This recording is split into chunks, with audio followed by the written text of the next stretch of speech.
नमस्कार मित्रों, स्वागत है संस्कृत ज्योति एकेडमी चैनल में।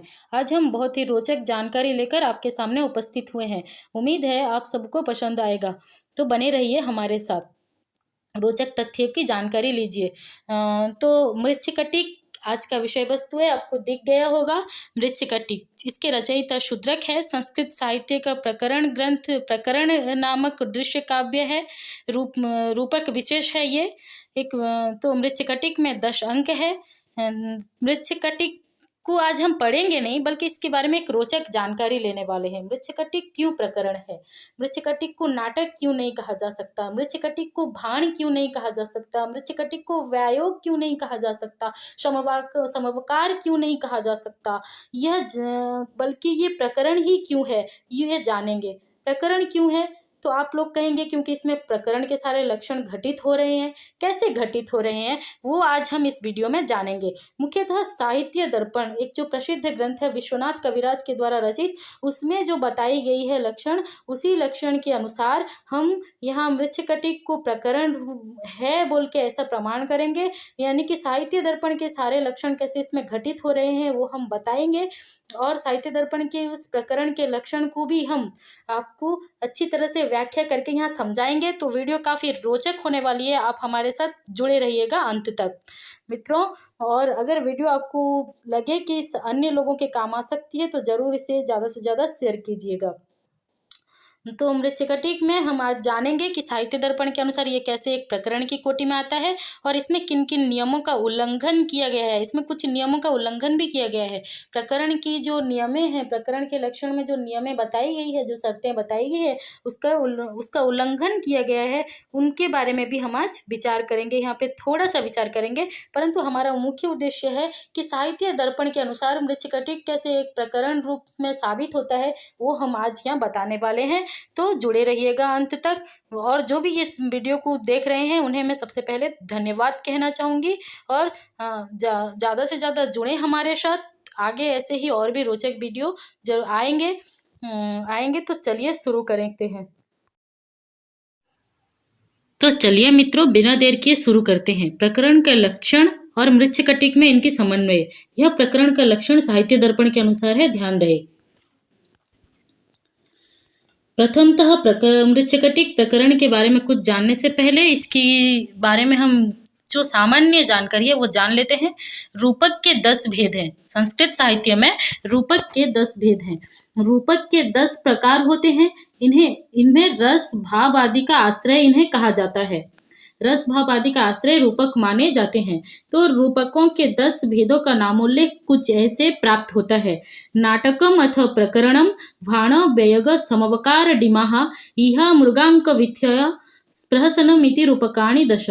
नाटकम अथ प्रकरणम भाण व्ययग समवकार डिमाः इह मृगांक विथय प्रहसनमिति रूपकाणि 10। रूपक 10 प्रकार के होते हैं। नाटक, प्रकरण, भाण, व्ययोग, समवकार, क्षमा कीजिएगा टाइपिंग मिस्टेक है, यहाँ समवकार सत्कार हो गया है, टाइपिंग मिस्टेक। समवकार, डिम, यह मृग, अंक, विधि, प्रहसन। फिर से एक बार, रूपक 10 प्रकार के हैं। नाटक, प्रकरण, भाण, व्ययोग, समवकार, डिम, इह मृग, अंक, विधि, प्रहसन। नाटकम अथ प्रकरणम भाण व्ययोग समवकार डिमाः इह मृगांक विथय प्रहसनम मिति रूपकाणि 10। तो आइए जानते हैं मृच्छकटिकम एक प्रकरण। मृच्छकटिक एक प्रकरण है। कैसे?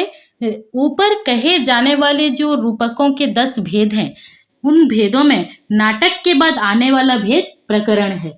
तो संस्कृत विद्वानों तथा समालोचकों के मत में महाकवि शूद्रक के द्वारा प्रणीत मृच्छकटिक एक प्रकरण की कोटि में आने वाला रूपक विशेष है।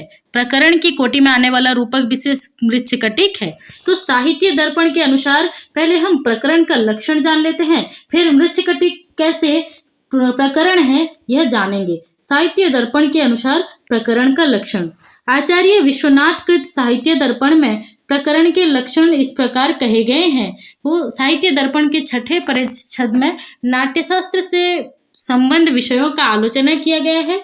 उसी परिच्छेद में तो रूपक का जो नाट्यशास्त्र के अंतर्गत आने वाला जो रूपक में जो दूसरा भेद प्रकरण है, नाटक के बाद आने वाला भेद प्रकरण है, इसी प्रकरण का लक्षण उल्लेख किया गया है 6वें परिच्छेद में। तो इस प्रकार है, भवेत् प्रकरणे वृतं लौकिकं कवि कल्पितम श्रृंगारंगी नायकस्तु विप्रमात्य अथवा वणिक। भवेत् प्रकरणे वृतं लौकिकं कवि कल्पितम श्रृंगारंगी नायकस्तु विप्रमात्य अथवा वणिक। सापाय धर्म कामार्थ परो धीर प्रशांतक नायिका कुलजा क्वापि वेश्या क्वापि द्वयं क्वचित् तेन भेदस्त्रयस्तस्य तत्र भेदस्तृतीयकः कितवद्युतकारादि बीट संकुलः। फिर एक बार, भवेत् प्रकरणे वृतं लौकिकं कवि कल्पितं श्रृंगारंगी नायकस्तु विप्रमात्य अथवा वणिक। शापाय धर्म कामार्थ परो धीर प्रशांतक नायिका कुलजा क्वापि वेश्या क्वापि द्वयं क्वचित् तेन भेदस्त्रयस्तस्य तत्र भेदस्तृतीयकः कितवाद्युतकरादि बीट संकुलः। इसकी व्याख्या कुछ इस प्रकार है। व्याख्या देख लेते हैं। व्याख्या, रूपकों में प्रकरण का वृत्त यानी कथानक कैसा होना चाहिए? भवेत् प्रकरणे वृत्तं लौकिकं कवि कल्पितम। रूपकों में प्रकरण का वृत्त यानी कथानक लौकिक तथा कविकल्पित होना चाहिए। मित्रों, व्याख्या को यहाँ प्रश्न के माध्यम से तैयार किया गया है, प्रश्न और साथ में इसके उत्तर दिए गए हैं, आप लोग गौर से देखें। तो पहला प्रश्न क्या उठाया गया है? रूपकों में प्रकरण का वृत्त यानी कथानक कैसा होना चाहिए? भवेत् प्रकरणे वृत्तं लौकिकं कविकल्पितम, यह विश्वनाथ की भाषा है। तो इसका अर्थ क्या हुआ? रूपकों में प्रकरण का वृत्त यानी कथानक लौकिक तथा कविकल्पित होना चाहिए। इसी तरह दूसरा मुद्दा यह है, प्रकरण का मुख्य रस क्या होना चाहिए? प्रकरण का मुख्य रस क्या होना चाहिए? तो कहा गया श्रृंगारोंगी। प्रकरण का मुख्य रस श्रृंगार होना चाहिए, श्रृंगारोंगी। इसके प्रकरण का नायक कैसा होना चाहिए? तो कहा गया नायकस्तु विप्रमात्य अथवा वणिक सापाय धर्म कामार्थ परो धीर प्रशांतक। कहा गया नायकस्तु विप्र अमात्य अथवा वणिक सापाय धर्म कामार्थ परो धीर प्रशांतक। तो प्रकरण का नायक कैसा होना चाहिए? प्रकरण का नायक ब्राह्मण होना चाहिए, अमात्य या वणिक में से कोई होना चाहिए।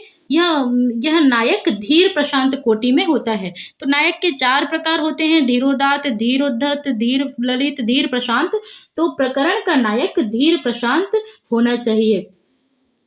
और विपरीत परिस्थिति जैसे कि दुख कलेश आदि परिस्थितियों में भी वह नायक धर्म अर्थ तथा काम में काम परायण होना चाहिए, यानी कि धर्म अर्थ काम की सिद्धि के लिए लगा रहना चाहिए, निरंतर लगा रहना चाहिए। तो प्रकरण की फिर नायिका कैसी होनी चाहिए? ये चौथी सवाल है। प्रकरण की नायिका कैसी होनी चाहिए ना? नायिका कुलजा क्वापि वेश्या क्वापि द्वयं क्वचित। नायिका कुलजा क्वापि वेश्या क्वापि द्वयं क्वचित। प्रकरण की नायिका कुल स्त्री या वेश्या होती है, कहीं कहीं दोनों नायिकाएं कुल स्त्री और वेश्या एक साथ होती हैं। नायिका विचार के अनुसार प्रकरण के कितने भेद होते हैं? तो तेन भेदस्त्रयस्तस्य तत्र भेदस्तृतीयकः। नायिका विचार के अनुसार प्रकरण के 3 भेद होते हैं। अतः नायिका भेद से यानी प्रकरण नायिका की दृष्टि से 3 प्रकार का होता है। कुलजा नायिका युक्त प्रकरण जिसमें केवल कुलजा नायिका रहती है, वेश्या नायिका युक्त प्रकरण जिसमें केवल वेश्या नायिका होती है, और कुलजा और वेश्या नायिका युक्त प्रकरण इसमें दोनों नायिकाएं होती है। प्रकरण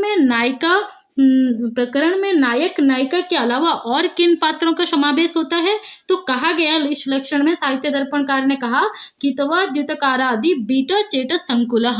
प्रकरण में नायक नायिका के अलावा धृत बीट और चेट आदि पात्रों का समावेश होता है। नोट, ये प्रकरण नाटक का ही परिवर्तित रूप होता है, अतः संधि प्रवेशक आदि शेष बातें नाटक के समान होती है। नाटक में जैसे जो 5 संधि होती है, अर्थ प्रकृति प्रवेशक विस्कंभक जो आदि होते हैं, वो नाटक की भांति प्रकरण में भी होती है, क्योंकि प्रकरण नाटक का परिवर्तित रूप है।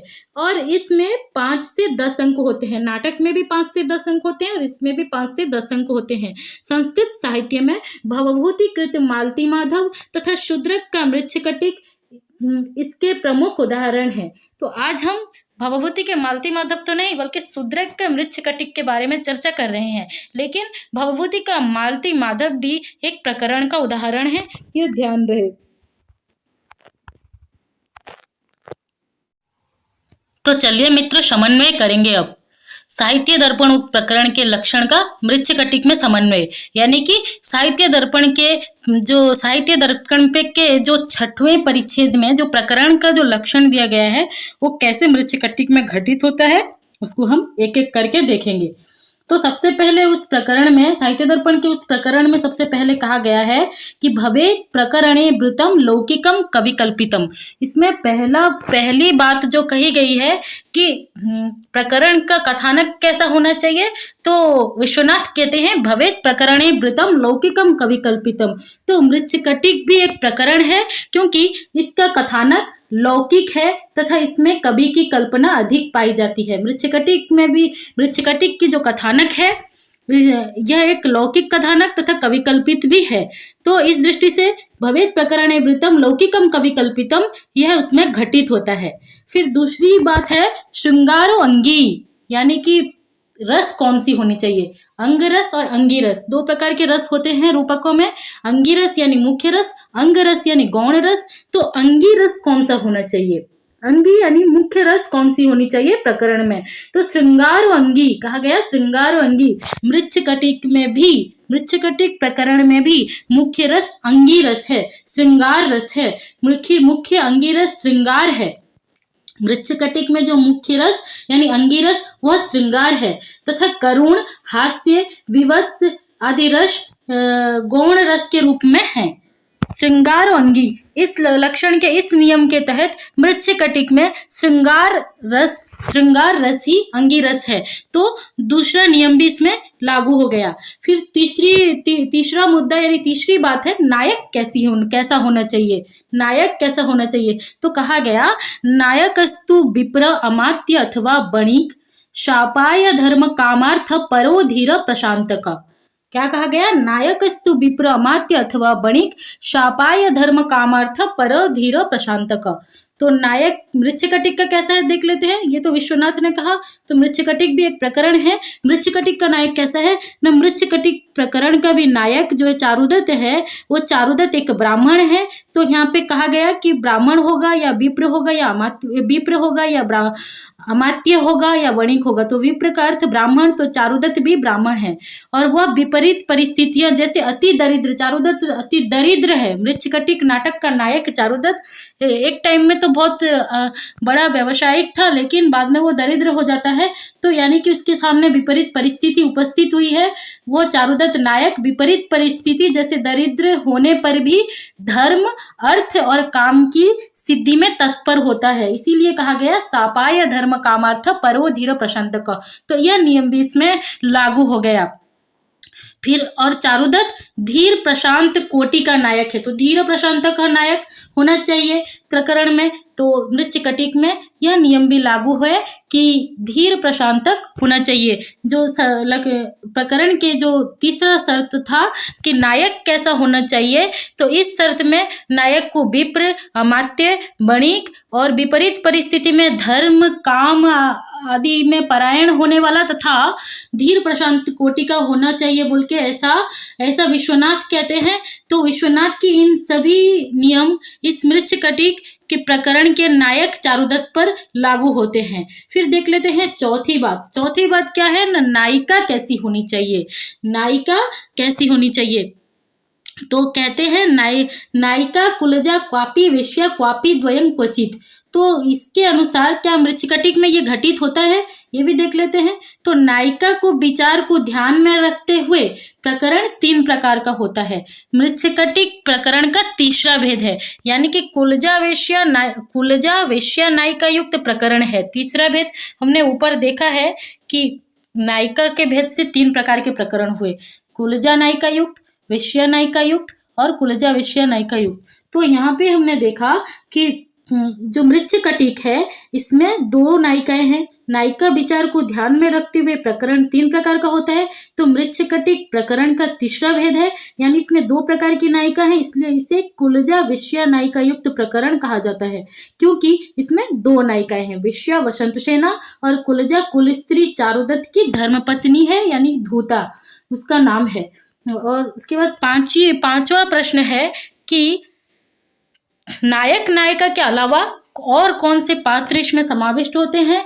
तो साहित्य दर्पणकार ने बहुत ही सरल भाषा में कहा, कितवा द्युतकरादि बीट चेटक संकुलः, यानी कि जो प्रकरण है उसमें धूर्त, द्युतकर, वीट, चेट आदि पात्र होना चाहिए नायक नायिका के साथ। तो मृच्छकटिक एक प्रकरण है, इसमें ये लागू होता है या नहीं? ना, मृच्छकटिक में भी ये लागू होता है। मृच्छकटिक प्रकरण में धूर्त, उसके में द्युतकर, बीट, चेट आदि सभी पात्रों का समावेश है। इस प्रकार साहित्य दर्पण के अनुसार इन लक्षणों से युक्त होने के कारण यह एक प्रकरण है। तो मित्रों, हमने देख लिया, हमने घटित कर लिया कि साहित्य दर्पण के प्रायतः सभी लक्षण जो है मृच्छकटिक में घटित हो जाते हैं, चाहे भवेत् प्रकरणे वृत्तम लौकिकम कविकल्पितम हो, श्रृंगार अंगी हो, या नायकस्तु विप्र अमात्य अथवा वणिक शापाय धर्म कामार्थ परोधीरो प्रशांतक हो, या फिर नायिका कुलज क्वापी विश्व क्वापी द्वयं क्वचित हो, या फिर कितवा द्युतकरादि बीट चेटक संकुला हो। ये सारी नियमें, सारी शर्तें जो है मृच्छकटिक में पूर्ण हो रही है, मृच्छकटिक में दिखाई दे रही है, इसलिए मृच्छकटिक एक प्रकरण है साहित्य दर्पण के अनुसार।